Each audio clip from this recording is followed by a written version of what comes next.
Moe Wagner and Franz Wagner and Brett Brielmeier are World Cup champions.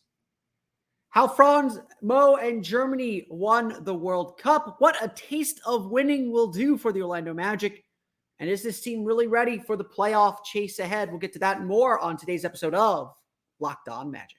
You are Locked On Magic, your daily Orlando Magic podcast. Part of the Locked On Podcast Network, your team every day.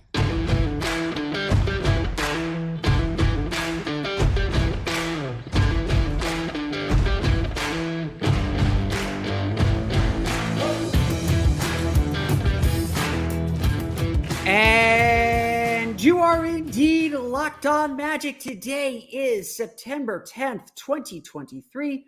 My name is Philip Rossman-Reich. I'm the expert and site editor over at OrlandoMagicDaily.com. You can follow me on Twitter at PhilipRR_OMD. On today's episode of Locked On Magic, Franz Wagner and Moe Wagner are officially World Cup champions. We'll break down Germany's big win over Serbia to bring the World Cup to a close and talk about what a taste of winning will bring back to the Orlando Magic, as especially Franz Wagner now has played on a pretty big stage and done pretty well. We'll get to that. Plus, talk a little bit about whether the Magic are actually ready for the playoff chase and our big question of the day. We'll get to that coming up here in just a moment. But first, we want to thank you again for making Locked On Magic part of your day every day, no matter when you listen to us, whether it's first thing in the morning, whether it's right when we upload. We truly appreciate you making Locked On Magic part of your day every day. Remember, there's a great Locked On podcast covering every single team in the NBA. Just search for Locked On and the team you're looking for. Locked On Podcast Network, it's your team every day. The FIBA World Cup officially came to a close with Germany winning the World Cup, the only undefeated team at the FIBA World Cup, an 83-77 victory over Serbia, and a game that was both played with a very NBA style of extreme pace and scoring, and then a very FIBA style of lockdown defense and frustration.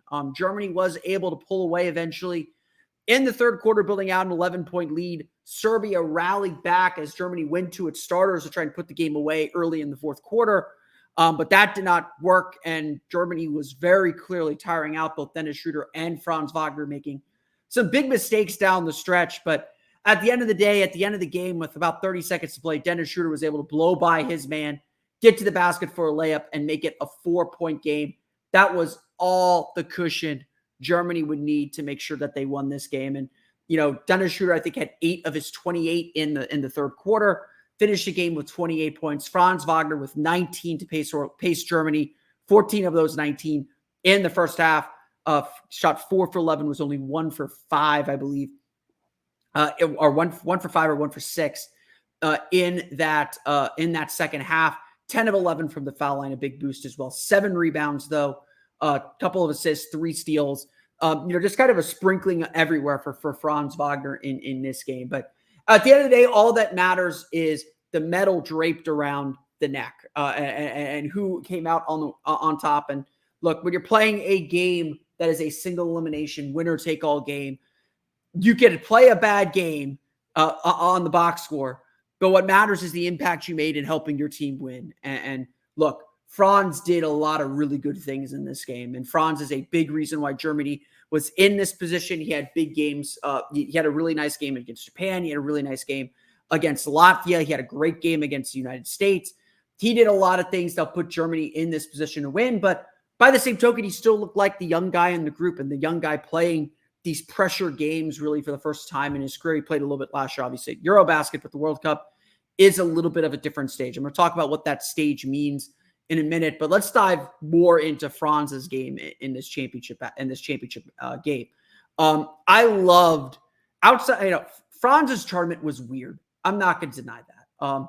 I thought his shooting was less efficient than we normally see.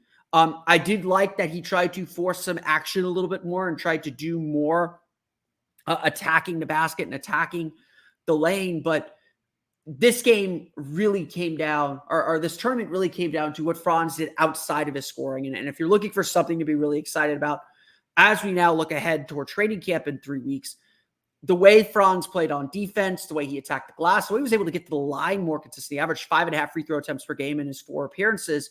He averaged, 4.5 last year. So getting a line even one more free throw per game, that's another point that he's going to make. That gets him to 19 points per game. He shoots a little bit more effectively, more efficiently. In the NBA, that gets him to 20. And now we're suddenly talking about having 2 20-point scorers on the team, which is, I think, what we're expecting at this point, that the Magic are going to break their streak of not having 2 20-point scorers on the same team next season. Franz was just really good. Like, I don't know what else to say. Franz was really solid defensively, just in the right spots, disruptive defensively, just really good at challenging shots, much more active on the glass than we've seen with the Orlando Magic. I hope that is something that carries over. And again, just the secondary ball handler for Germany for sure. The guy that Germany turned to when Schroeder was out of the game. And look, Franz struggled a little bit in that role. You know, I think there's a reason why the Magic will probably still keep him as kind of the lead guy on that second unit, playing alongside of Cole Anthony, who can also take some of that ball handling responsibility. But I did like throughout the tournament how Franz was trying to be a little bit more aggressive and a little bit more assertive, looking for his own shot, looking for his own deal, and to impress himself on the game. That is still the big thing with him. Is Franz just has to, it is easy for Franz to fade into the background. He has to make sure that he stays involved in the game, because typically his involvement is better for the team. He was named the player of the game of this game. I don't quite think he was. Schroeder, I think, was clearly the player of the game, but I think FIBA wanted to make sure that they spread the joy around a little bit in the post-game ceremony. Franz still played really, really well and still stepped up in big ways at big moments for this team. I think he had a big rebound late in the game that helped preserve Germany's lead. And again, he just makes all these great little plays that pay off for the team in the long run. The same thing with Moe Wagner. We talk a lot about Franz. We talk a lot about Paolo, because they're the stars of this team. They're the guys that this team is ultimately building around. But we got to give Moe Wagner a lot of credit. 8 points, in 16 minutes, 4 for 8 shooting, 4 rebounds in the game. Just was there where the Magic needed him. He's there when the Magic needed him, but he was there where Germany needed him. Just cutting to the basket, being open and available around the basket, getting some offensive rebounds, rolling hard, just kind of sucking up some energy, some attention, and some focus. And when he didn't, finishing when he got the ball. He didn't score a lot in the first half. Did a bunch of his scoring in the second half that really helped pace Germany and help them build that lead. He's +5 for the game. Only a couple other players that had better plus minuses in a game that was really, really tight. And honestly, that's the best part of all of this. Is these were pressure games. We're going to talk about it a little bit here, but getting the Magic's young players in pressure games and preparing them for what they're going to see in March and April is really important. This was a high pressure game. This was a high visibility game, high stakes game for Germany. And it was a good experience. And it was a game that saw a lot of ups and downs. The first half was very back and forth between Germany and Serbia. Germany was able to take control with a really strong defensive third quarter. Let me pull up the stats here. They outscored Serbia 22-10 in the third quarter. Just fantastic defense. That helped Germany stake the lead and hold it as they tried to hang on. They never gave up the lead in the fourth quarter, got to as close as 2, I believe. But it was tight there at the end. And Germany really had to buckle down. And as their offense was struggling, as Serbia increased their physicality and all that, they had to really struggle and find their way. And again, Franz Wagner did look like a young player at times in that moment. And I think that's an experience worth learning from too. Before we dive into what a taste of winning will do for this Orlando Magic team, let's talk a little bit about a taste of losing. The U.S. did lose the third place game to Canada. So Canada is the bronze medalist. The U.S. finishes 4th in the tournament. It is the second straight World Cup that the U.S. has not gotten a medal at the World Cup. And it is, I believe, the first time since 1970 that has happened. Paolo Banchero did not play in the third place game. He was out with an illness. Brandon Ingram also out with an illness. Jaren Jackson Jr. also left the game with an illness. The rumor going around is that it is COVID. So that means Paolo will probably be on the shelf recovering, which is probably not the worst thing in the world after the last 6 weeks, as we get ready for training camp in 3 weeks. But a rough way for the U.S. to end the World Cup. I know a lot of people and are rightfully disappointed that the U.S. finished fourth. That is not acceptable for U.S. basketball. This team just had we talked about on Friday, this team had very real weaknesses. And at the end of the day, they couldn't overcome them. Germany has weaknesses too. Their offense disappears for long stretches. Dennis Schroeder is really good in FIBA play, but he can be a little bit of a ball. He could be a little bit of a ball-centric player. They tend to settle for a lot of threes sometimes. Franz Wagner is still very young and prone to mistakes. As much as we love him, as much as he is great, he is still prone to making young player mistakes. Germany was able to overcome those. They rallied. They were able to gut out wins when they needed to. The U.S. just wasn't able to do that, playing from behind too much, unable to really control the glass, especially in the game on Sunday. Walker Kessler started at center. Walker Kessler is going to be a fine player in this league. Maybe he'll be back in the Team USA system again in the future. This was not the right tournament to play him in. This was not the right group to play him with. They needed another center. And look, I think I said this back earlier in the offseason. Wendell Carter should have gotten a good look at joining this USA team. Not to overplay the Duke connections with Grant Hill. Wendell Carter would have been a great center for this group. Able to defend on the perimeter, able to rebound, able to guard some of the big men in the league. He would have been able to handle Jonas Valanciunas and Nikola Vucevic. He does great against Nikola Jokic. He does great against some of the best centers in the league. And so there were good players left. There were good players that they could have gone with to fix some of these issues. But, USA will live and learn. We'll see what they do for Paris. So we have three World Cup champions now in the Magic system, 2 on the roster. What is a taste of winning going to bring to the Orlando Magic? Now the World Cup's over. What do they bring home? We'll get to that coming up in just a moment. But first, it's time for a quick word from our friends over at Ibotta. Picking up burgers and hot dogs for that late summer barbecue. It's technically September. It's technically fall. But if you go outside, it is still very, very hot here in Florida. You're already doing it. I made pork burgers yesterday after the game, after the football games. So why not get cash back for it with Ibotta? Ibotta gives you cash back on hundreds of grocery items, from produce to personal care to pantry goods, so you can make sure you're beating inflation no matter what you're purchasing. Either link your loyalty account or upload your receipt after you shop and get your cash back. It's that easy. The average Ibotta user earns $120 per year. That could cover the cost of an entire shopping trip, or you can use your cash back to buy that flight you've been eyeing, the game you're dying to go to, or the fancy dinner you've been craving. Other apps give you points that don't amount to much. With Ibotta, you get real cash back that you can cash out to your bank account, PayPal, or gift cards. You can earn cash back on hundreds of online brands and retailers too when you start with Ibotta, including Lowe's, Macy's, Sephora, Best Buy, and more. Right now, Ibotta is offering our listeners $5 just for trying Ibotta by using the code LOCKED when you register. Just go to the App Store or Google Play Store and download the free Ibotta app and use code LOCKED. That's Ibotta, I-B-O-T-T-A. Again, that's I-B-O-T-T-A in the Google Play or App Store, and use the code LOCKED for this special offer. All this World Cup stuff is great. We got to see Paolo play a role that's unique and different than what he would play with the Orlando Magic, and got us really excited about how he can expand his game this year and what he can bring to the table. We got to see Franz Wagner play this really featured role and this big momentous role for a team that won the World Cup. More than anything else, what mattered about this World Cup is that Paolo Banchero and Franz Wagner played meaningful games. They played pressure games. They played in moments where their performance mattered. And if they did not perform, their team would suffer for it. They were needed by both their teams, and that's all you can ask for. Now, I don't want to disregard the other players that played in the World Cup. Goga Bitadze was fantastic for Georgia, helped Georgia really achieve something special and get them into the Olympic qualifying tournament. Joe Ingles was solid for Australia, did a lot of the veteran things that I think we will expect him to do with the Magic. And Moe Wagner was essential off the bench for Germany. I don't want to disregard what those guys did. But this team is about its stars.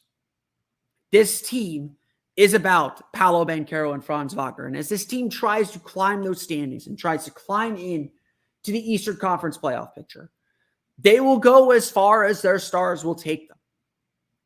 And so the question we have to ask now that the World Cup is done, now that we've had the sweet sugar high of these basketball games, these high intensity, high level basketball games.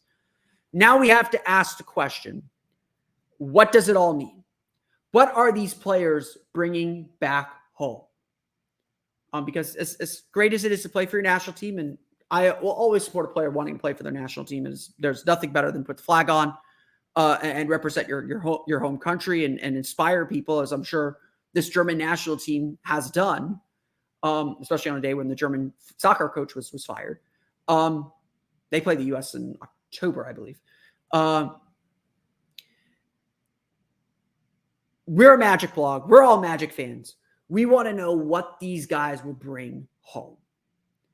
And more than anything else, the place where this Magic team is deficient, the place where we have the most questions about this team, is whether they can withstand the pressure of trying to make the playoffs, whether they can withstand the pressure of a must-win game. Sure, Paolo Banchero got a little bit of that in the NCAA tournament, and when we did our analysis of those 3 draft picks, how Paolo, how Chet, how Jabari played in the NCAA tournament got some special consideration because it's like, okay, here are pressure games. Here are games that are must win. How did these guys perform when they had to perform well? We asked those questions, and one of the points I kept making about Paolo was how well he played in several key possessions during their win over Arkansas in that NCAA tournament. Germany, the U.S., both played these pressure games. And we got a chance to examine how Paolo and Franz would respond to that pressure. And by and large, they did well. But more than that, what they both should bring back to Orlando is a sense that winning is possible. An understanding, at least in a small way, because obviously an 82-game season is much different than a three-game group play, another 2-game group play, and then knockout rounds. Very different. Yet, the expectations, the pressure, the belief of how a team comes together and what they have to do to win, some of that is universal. And what both Franz and Paolo should bring back to Orlando now is this idea and understanding of what it takes to win. This is a Magic franchise that has not won in a decade. More than a decade now. Has not won anything meaningful in more than a decade. All due respect to the 2019 and 2020 teams, I will stand for those guys as much as I can. Steve Clifford taught those teams how to win. He taught those teams how to win a little bit more consistently, and 2020 wasn't a complete disaster because of that knowledge. But that was all very low-stakes stuff. That was all very much momentum carrying us in and just a belief system that just grew and grew and grew in confidence as the season went on. Where Paolo and Franz are coming from, it's not just a belief that we can get to the show. Like again, no offense to Georgia. Georgia was happy just to be in the second round. That was a huge success for them. The U.S. is a failure because they did not win gold. If Germany did not win gold this tournament, I think they would have been happy to have medaled. But they know the opportunities to win gold in basketball are few and far between. These tournaments are super competitive. And next year's Olympics, only 12 teams go to the Olympics. 8 have already qualified. That tournament is freaking intense.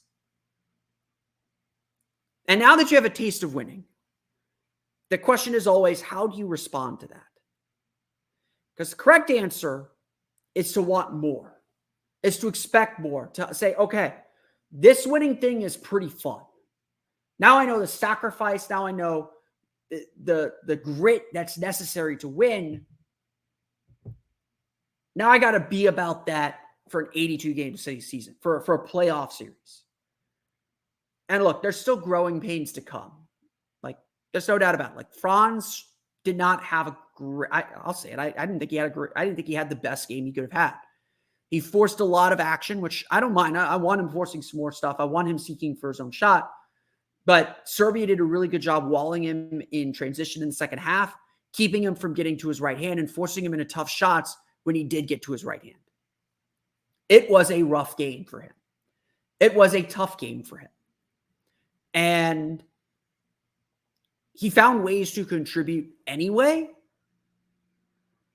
And still was I think, a generally positive impact on the game, but we want Franz to be more. And just like now he has a ring or a medal or whatever they get, they get a medal, but if they get a ring, now that he has a championship trophy on his resume, now you want more of it. Now you want to be about that all the time. You don't just settle for a token appearance. And look, the Magic still have a long way to go before they're competing for the Larry O'Brien trophy. We're not going to sit here and pretend that they're championship contenders this year. But that's where they want to get. And what Paolo and Franz experienced, both with disappointment in Paolo and success with Franz, is an understanding of how narrow the margins are for winning and losing, and how much commitment it takes even just to win the Naismith Cup, even just to win the Naismith Trophy at the FIBA World Cup. And this taste of winning is what it's all about. What drives players. Like, I've been joking with everyone that I want Franz to put that gold medal in Paolo's locker, just like Kobe did with Pau Gasol before the 2009 season, after the 2008 Olympics in Beijing, and just tell him, you're not losing again. Obviously, Franz is not Kobe in temperament or in accolades. And so perhaps that is not something he will do. But that has to be the attitude. To Franz and Paolo, you and I, we've been on teams that expect to win. We know what focus is necessary. And as the leaders now of this group, as the leaders now of this team, we have to show everyone else what it's going to take to win. Because now we are armed a little bit with that knowledge, armed a little bit with that knowledge, even in this small setting. And more than anything else, that's what the World Cup was valuable for these players. Franz Wagner, every time he goes to FIBA, should expect to win gold now. He's won one. Expect it. Why shouldn't he expect something different with the Magic? Why shouldn't Paolo expect to be disappointed or made hungrier for defeat with the Magic? And that's ultimately the big question this entire team will face this year. We'll dive into that big question coming up here in just a moment. Like I said, we are officially 3 weeks away, almost officially. I'm recording this on Sunday afternoon. If you see me looking back at my TV, it's because I am watching the early football games and hoping that Tampa holds on here to the lead. You'll know the result. You'll know the result before I do. We are officially 3 weeks away, though, from the start of training camp. Media Day is October 2nd, 3 weeks from Monday. Training camp begins October 3rd, 3 weeks from Tuesday. The Orlando Magic season, the most anticipated season in for the Orlando Magic since the 2009-10 season, is here. It's almost here. And the World Cup should have gotten everyone really excited about what this team's potential is and what they're capable of doing and what their stars are capable of doing. We will get to put pen to paper. We will get to put rubber to road. We will get to figure out who this team is very, very, very soon. And like I said, most anticipated season since the 2010 season. I am right there with you. I am as eager to see what this team can do as anyone else. And that's ultimately the big question. Like I said, the FIBA World Cup was all about getting some of these players pressure game experience and having them feel what it's like to be in must-win games, to go to a team with not just winning expectations, but championship expectations. That's certainly a level up from where the Magic are right now. The Magic right now just want to build themselves as consistent winners. The Magic right now just want to be a team that can win night in and night out, finish above 500, make the playoffs. That's the goal for this season. Even if the Magic won't say it, I'll say it. I expect this team to be in the postseason next year. And so ultimately, the big question that the Magic face this year is to make those last 57 games permanent, to be in the race night in and night out, to go with the ups and downs, but come out on top more often than not. Ultimately, the big question this Magic team faces, and the biggest question that this entire roster faces as they begin to form themselves and begin to become their final form, is this team ready for the chase? Is this team ready for the night in, night out pressure of playoff level basketball, of postseason level basketball? Is this team ready to win at the highest levels? That's the great unknown. Because to this point, at least under Jamal Mosley, this Magic team has not played with any pressure. This Magic team has not had to deal with expectation or being disappointed with a loss. Losses hurt, and I think these guys do take losses hard, but there were no consequences for those losses, if that makes sense. Everything was just gravy. It was just information gathering for the front office, for the team as a whole. Well, that's not the case this year. This year, it is about winning, at least to some degree. It's about getting better. I know I've said this a million times. The goal for the Magic this year is to get better, is to see the team get better, to see individuals get better, and winning will be a byproduct of that. But ultimately, this is the first time since that 2020 season, the second year the Magic went to the playoffs, and maybe the 2021 season, COVID year was weird, where the final outcome of the season, the final outcome of how we judge the 2024 season is going to be based on results, is going to be based on the win-loss record, on where the Magic place in the standings. And that is a different kind of pressure than everyone else has faced. When the Magic come home from their West Coast trip to start the season, we will be looking at the standings. If they're on a 4, and the Vikings just scored a touchdown. If they're on a 4, if they go 0-4 on that road trip and they're suddenly 1-4 or 0-5, there's going to be a little bit of heat. We're going to be asking a lot of questions. I don't think that will happen, but we're going to be asking a lot of questions and wondering a lot of things, not just about players, but coaches and everything that this team's trying to build. Again, I don't anticipate that happening, and there's plenty of time to correct it. The Magic went 5-20 for crying out loud last year, and that's what ultimately cost them a playoff spot. Both of those teams were real. We do have to wonder if this team is ready for that chase. And so, again, to see Franz Wagner play this well in the World Cup, to see Paolo Banchero play that well in the World Cup, suggests that those guys can handle the chase, can handle the pressure, can handle everything that's going to be thrown at them this season. But it is the big storyline of the season for the Orlando Magic. Are they ready? Paolo and Franz got a taste of what winning cultures and winning atmospheres are supposed to be like. The focus that's necessary and the margins that determine whether you win a medal or not. The U.S. lost by 3 to Germany. There are people out there who are saying this U.S. team had no shot at winning the World Cup. And I'm just like, no, they did. They lost by 3 to Germany. They didn't get beat that, they got pummeled a little bit by Lithuania, but that was still a close game. Lithuania needed a wild 3-pointer. And look, the U.S. exposed themselves to these wild shots, but they lost in overtime to Canada today.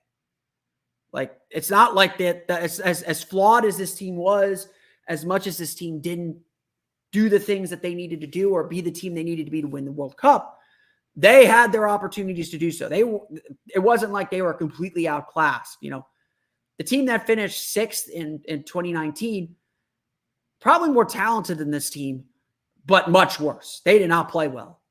This group, you know, Steve Kerr made mistakes. Grant Hill made mistakes. This U.S. team was still very capable of winning the World Cup. And I don't think we should forget that. And I think there will be some things and some lessons that carry over. Bringing in Bam Adebayo is going to help if they can get him. If they can get Joel Embiid, that's obviously going to help. You know, adding back in a Jason Tatum or Devin Booker would help a ton. If they can get a Drew Holiday or Marcus Smart back into the fold, that would help a ton. We'll go over a World Cup postmortem on tomorrow's episode of Locked On Magic, but there is a lot for that team to build on. And just like that, Paolo was in a situation where they had to figure it out. They had to be flexible. They had to learn how to play together and win, and they had their chances to do it. Germany nearly lost to Latvia. Latvia had a 3 that would have knocked Germany out in the quarterfinals. That's how knockout basketball goes. The margins are very fine, and sometimes it's just make or miss. And that's going to be a big lesson the Magic are going to have to learn and deal with throughout this season. And so we have to continually ask, are they ready for it? And that's going to be something we find out throughout the course of the year. I want to thank you all again for listening to today's episode of Locked On Magic. Of course, find me on Twitter at @PhilipRR_OMD. Subscribe to the podcast and Apple Podcasts, Stitcher, TuneIn, Himalaya, Google Play, Spotify, Odyssey, and all of my solo podcasts to your podcast-enabled listening device. For latest on the Orlando Magic, be sure to check out OrlandoMagicDaily.com. You can follow us there on Twitter at @OMagicDaily. Like I said, on tomorrow's episode of Locked On Magic, we'll do a full World Cup autopsy. We'll give out some player grades. We'll talk about Paolo's chances of being back on Team USA next year. We'll get to all that on our next episode of Locked On Magic. But until then, for Orlando Magic Daily and Locked On Magic, it's been Philip Rossman-Reich. We'll see you all again next time for another episode of Locked On Magic.